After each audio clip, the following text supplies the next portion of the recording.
नमस्कार, मैं हूं अमित सिंह और आप देख रहे हैं फर्स्ट बिहार झारखंड। देखिए, बिहार पुलिस महकमे से एक बड़ी खबर निकलकर सामने आ रही है और यह खबर है कि बिहार के डीजीपी आलोक राज को पद से हटा दिया गया है। और देखिए, अब इसकी चर्चा जो है शुरू हो गई है, क्योंकि देखिए आलोक राज बहुत लंबे समय तक बिहार में डीजीपी के पद पर नहीं रहे हैं। तो अब इसकी चर्चा शुरू हो गई कि आखिर क्या वजह रही कि इतनी जल्दी आलोक राज की छुट्टी हो गई। आखिर ऐसा क्या हो गया कि बिहार के डीजीपी आलोक राज को इतनी जल्दी पद से हटा दिया गया। अब इस पर लोग चर्चा कर रहे हैं, इस पर लोग बातें कर रहे हैं। देखिए, ऐसा कहा जा रहा है कि आलोक राज मुख्यमंत्री नीतीश कुमार के पसंदीदा नहीं थे।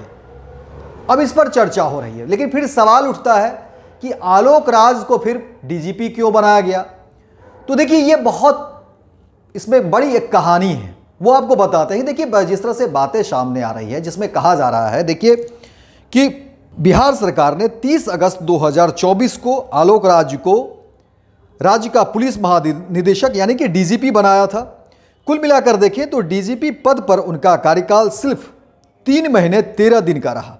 लेकिन वही सवाल है कि आखिर आलोक राज को इतने कम समय में क्यों हटा दिया गया। देखिए, सत्ता के गलियारे में जो चर्चा हो रही है उसके मुताबिक आलोक राज डीजीपी पद के लिए मुख्यमंत्री नीतीश कुमार की पसंद नहीं थे। ये बात पहले भी सभी जानते थे और सामने भी आ चुकी थी। 2022 के दिसंबर में एसके सिंघल के डीजीपी पद से रिटायर करने के बाद नीतीश सरकार को नए डीजीपी की नियुक्ति करनी थी। तब बिहार के आईपीएस अधिकारियों में सबसे सीनियर आलोक राज थे। आलोक राज 1989 बैच के आईपीएस अधिकारी हैं, लेकिन नीतीश कुमार ने 2022 में सबसे सीनियर आलोक राज को डीजीपी का जिम्मा देने के बजाय केंद्रीय प्रतिनियुक्ति पर तैनात आरएस भट्टी को बिहार बुलाकर डीजीपी बनाया था। भट्टी 1990 बैच के आईएएस अधिकारी हैं, यानी आलोक राज से 1 साल जूनियर। आरएस भट्टी इसी साल अगस्त में वापस केंद्रीय प्रतिनियुक्ति पर चले गए।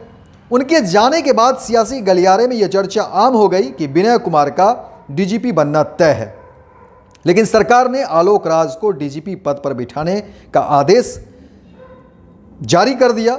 सूत्रों की माने तो नीतीश कुमार के कुछ खास लोगों ने आलोक राज को पुलिस महकमे की सबसे बड़ी कुर्सी सौंपने में अहम भूमिका निभाई थी। चर्चा यही हुई थी कि नीतीश कुमार अपने उन खास लोगों के दबाव में आ गए थे।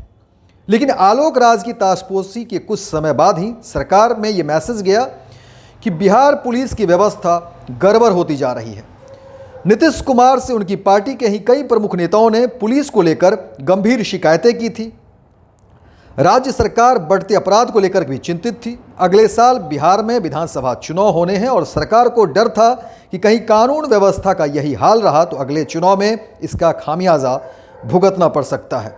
और देखिए, जब ये तमाम बातें सामने आ गई और चुनाव 2025 में होने हैं, ऐसे में सरकार कोई रिस्क लेना नहीं चाहती और बिहार में बढ़ते अपराध को लेकर के जिस तरह से खबरें आ रही थी, तमाम तरह के जो हो हल्ला मच रहा था कि बिहार में अपराध बढ़ रहे हैं, तो अब नीतीश कुमार को लगा कि नहीं, चुनाव से पहले ही जो है इस मसले को जो है ठीक कर लिया जाए। और देखिए कि सरकार ने अहम फैसला लिया और आलोक राज से 2 साल जूनियर विनय कुमार को बिहार का नया डीजीपी बनाने का फैसला ले लिया।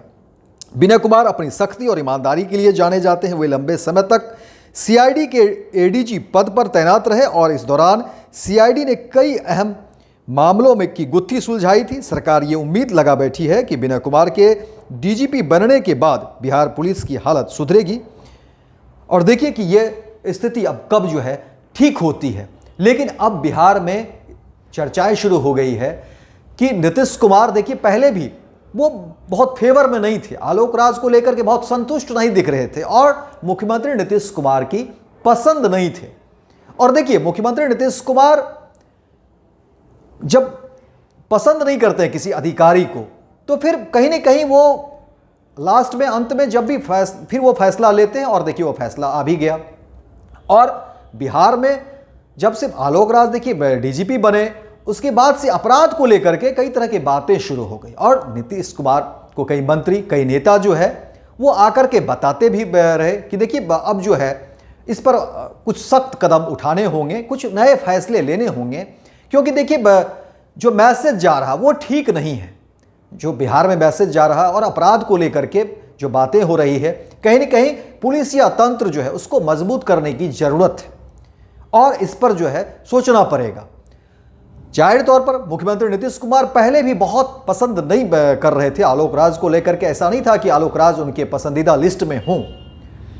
हाँ, आलोक राज की वरीयता थी और जिस लिहाज से मौका भी मिला आलोक राज को, और आलोक राज को डीजीपी बनाने में भी कहा जा रहा है कि मुख्यमंत्री नीतीश कुमार के बहुत ही विश्वस्त का जो है वो योगदान रहा और मुख्यमंत्री नीतीश कुमार के विश्वस्त के कहने पर ही आलोक राज को उस समय डीजीपी बनाया गया था।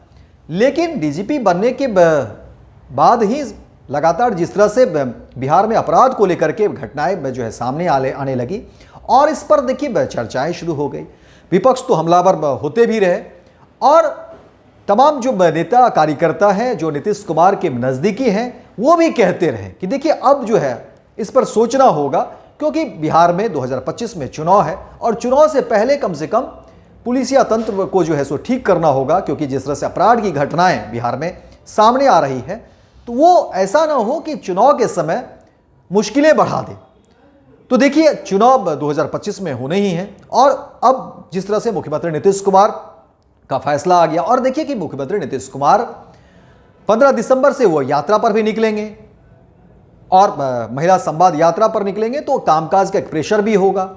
उससे पहले देखिए मुख्यमंत्री नीतीश कुमार ने बिहार के डीजीपी आलोक राज को हटा दिया और फिर वही उनको जो है पुराने जगह पर जो है, क्योंकि बिहार पुलिस भवन निर्माण निगम में उनको जो है फिर से वापस भेज दिया और विनय कुमार को जो है डीजीपी बना दिया गया। और विनय कुमार अपनी सख्ती के लिए जाने जाते हैं, उनकी जो कार्यकुशलता है और बीते दिनों जिस तरह से उनके कार्यकाल को देख करके जिस तरह से खबरें आई, जो रिपोर्ट आया और जो उनका कार्यकाल रहा, उसमें लग रहा है कि विनय कुमार के आने से बहुत कुछ जो है वो बदले। बिहार में जिस तरह से अपराध के मामले बढ़े हैं उस पर हो सकता है कि विनय कुमार के आने के बाद जो है अंकुश लगे।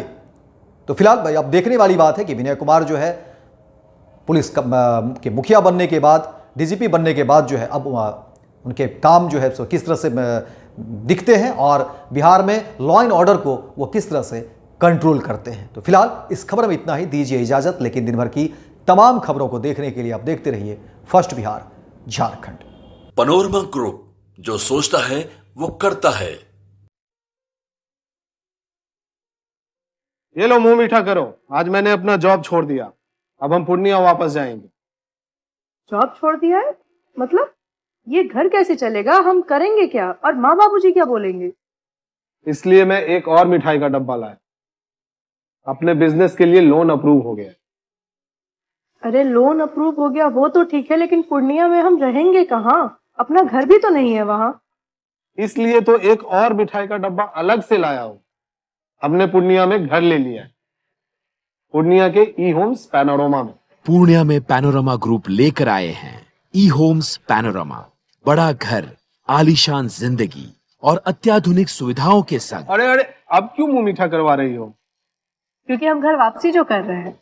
घर वापसी की खुशी पूर्णिया में ई होम्स पैनोरमा के संग। ई homes panorama, luxurious lifestyle redefined. Bharatiya Janata party का सदस्य बनने के लिए 8800002024 पर मिस्ड कॉल करें। निवेदक भारतीय जनता पार्टी बिहार।